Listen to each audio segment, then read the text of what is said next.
So I'm going to do, I guess it's kind of a risky thing today. I don't really think it is, but my preaching teacher in seminary told us, never preach, never do a sermon about the church, because it sounds like insider baseball, and the visitors that you have won't want to hear about what's going on inside your church.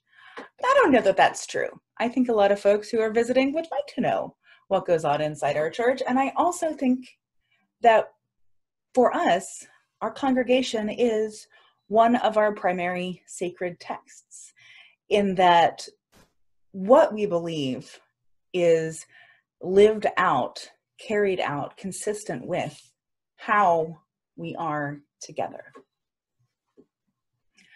So I want us to think about the congregation as a sacred text over the course of today and over the course of this entire series this fall. But before we do that, just a word about sacred texts. To read something as a sacred text is a process of sacred reading that we can do with many texts. And as Unitarian Universalists, sometimes we find ourselves doing this with more texts than most, not just traditional sacred texts, but the stories that give our lives meaning and shape. For example, this summer, I participated in a Buffy the Vampire Slayer as sacred text discussion group, and it was awesome. Or this one of my favorite sacred texts, one that I have kind of embraced as a life philosophy and also as a ministry philosophy. Take chances, make mistakes, and get messy. Now, if you don't know, this is a reference to Ms. Frizzle and her magic school bus, which is a pretty cool thing. Ms. Frizzle is quite a character, one of my heroes. Take chances, make mistakes, and get messy. Applies to life and to church.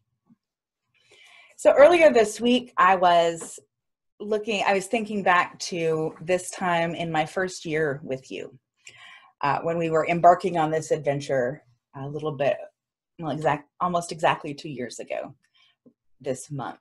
And my first real sermon, my first service was water communion, which isn't really a sermon-y kind of Sunday.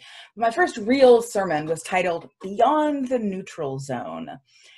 And speaking of sacred texts, as soon as the trainer in the class I heard this idea in said we're going into the neutral zone, I could only think, space, the final frontier. If we were in the building, I would invite you to say the whole thing with me. These are the voyages of the Starship Enterprise, its continuing mission to explore strange new life, yada, yada, yada. But here's what I said on that very first real sermon I had with you guys 2 years ago today-ish. For Jean-Luc Picard, the neutral zone was a place of the unknown. In Star Trek, the neutral zone was the area between the Federation and their enemies, the Romulans, Klingons, what have you. It would be sort of the buffer zone, right? But so in Star Trek, the neutral zone was a place of the unknown, but it was also a place of danger, uncertainty, and doubt. So it is with us. Only there are no Romulans lying in wait for us on the other side. There is something much more unsettling. Our own future, which has a much more effective cloaking device. We cannot initiate a tachyon scan or send a probe to analyze an anomaly, though we can be sure there will be an anomaly. There is always an anomaly. I think we found the anomaly. It's called 2020. So now I'm sitting here at my desk, looking into a computer and leading worship. 2 years ago, me had no idea what was coming, which reminds me that we never really do. In that first sermon that was not really that long ago, but seems that way, I also talked about a meme, and I want to show it to you real quick.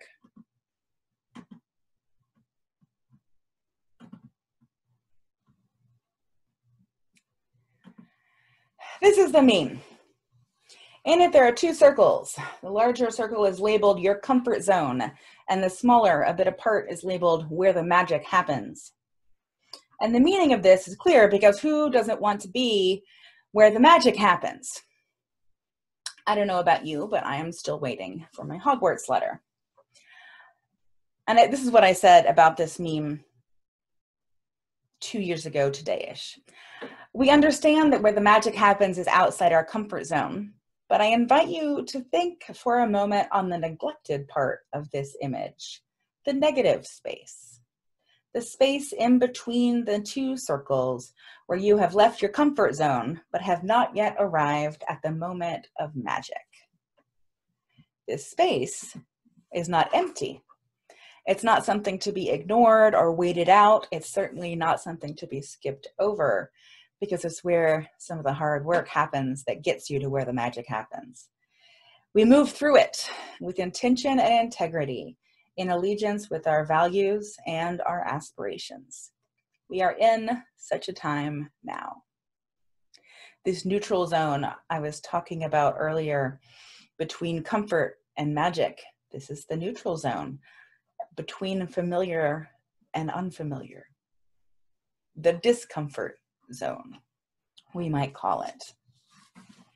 And for those of you who looked at those two circles and thought that it was entirely too neat and tidy or thought it was oversimplified, I'll give you the 2020 version of this, which adds a giant circle that says, the space where you can't answer emails, call your mom back, or do anything but lie around like you were hit by a truck for a week before and after you are where the magic happens.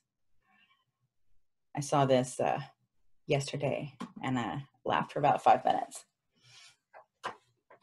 I will say, when I put this into the service, all I could think was, man, I wish I could see their faces and hear people chuckling. I miss that so much. It's probably the thing that I miss the most about in-person worship is standing in the pulpit and looking out over all of your faces and sharing my thoughts with you and just getting that satisfying feedback from your expressions, from your murmurs or your laughs.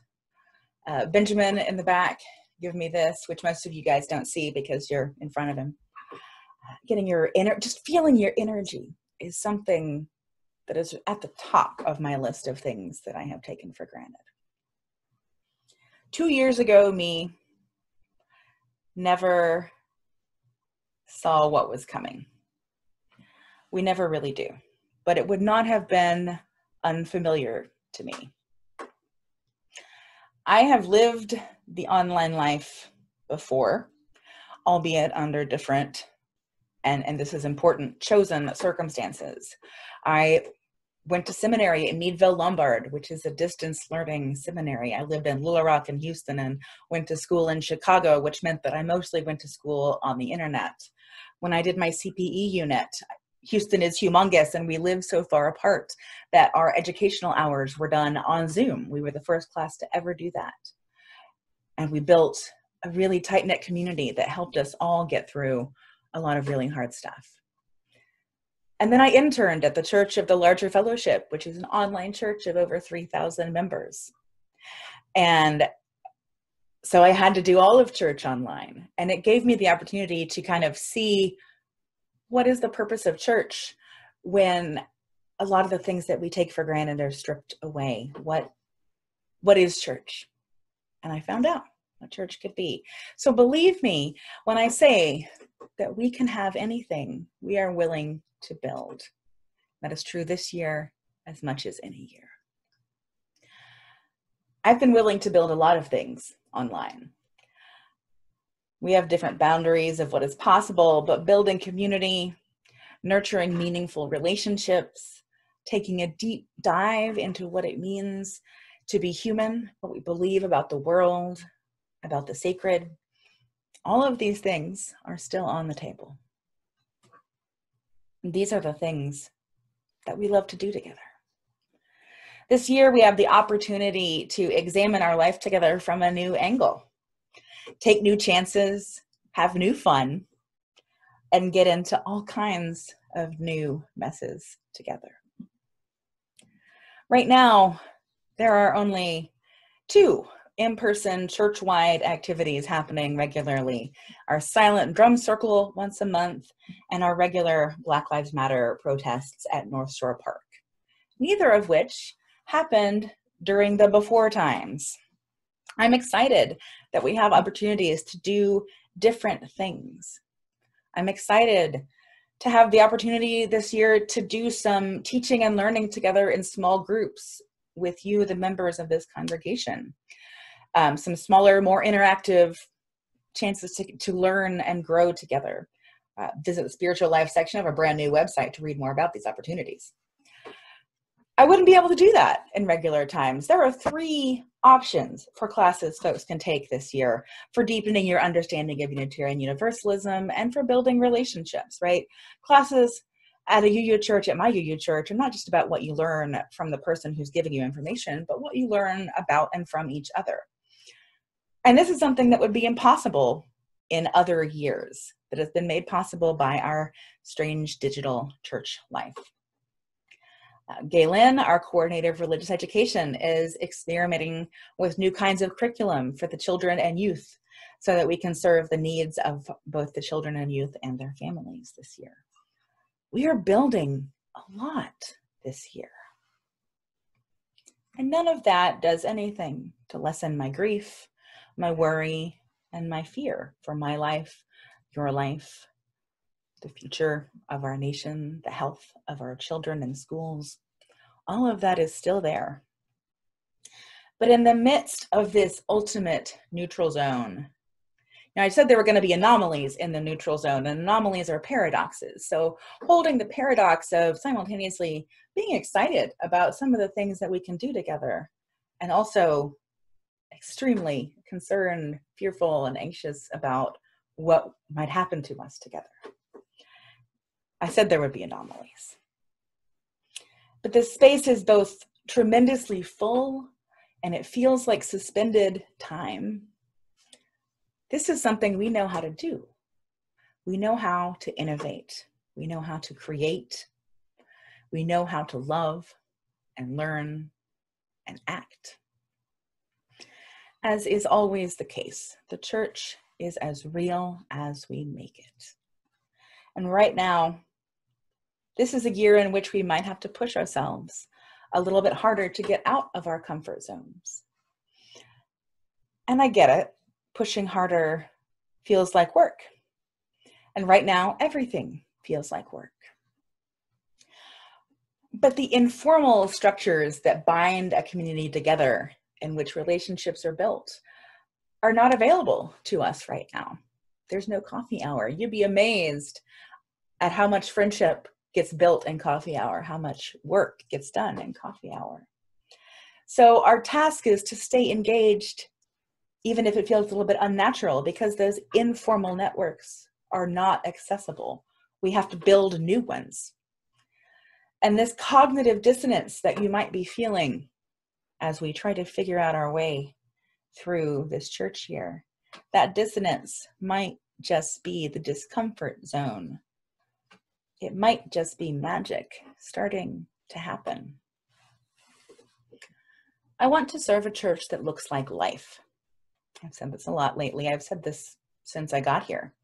One that is sometimes messy, sometimes hard, sometimes imperfect, and sometimes transcendent and beautiful and profound. And sometimes all of these at once.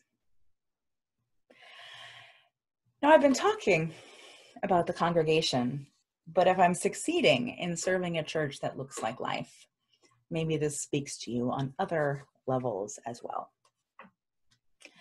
Earlier in the service, you had a few moments to consider both what you were hoping to find or create here and what parts of yourself you most want to share in spiritual community. After service, you'll have the chance to share those with each other in some small groups in our sort of after time together, because you are the church in a very real sense here at Northwoods. You are what makes the magic happen. And what you bring, both your needs and your gifts, is the biggest part of determining who we are and who we will be. James Luther Adams, who is a 20th century Unitarian theologian, said, "Church is where we practice being human." It's a system that we create or join to connect to a deeper, more meaningful life, to explore our most burning questions, to inspire us in our lives. It still is, and it always will be, where we practice being human.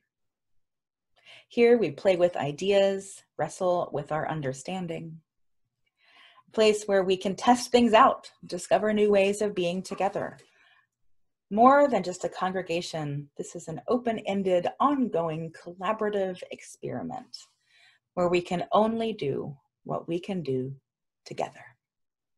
I, for one, cannot wait to see what we will come up with next.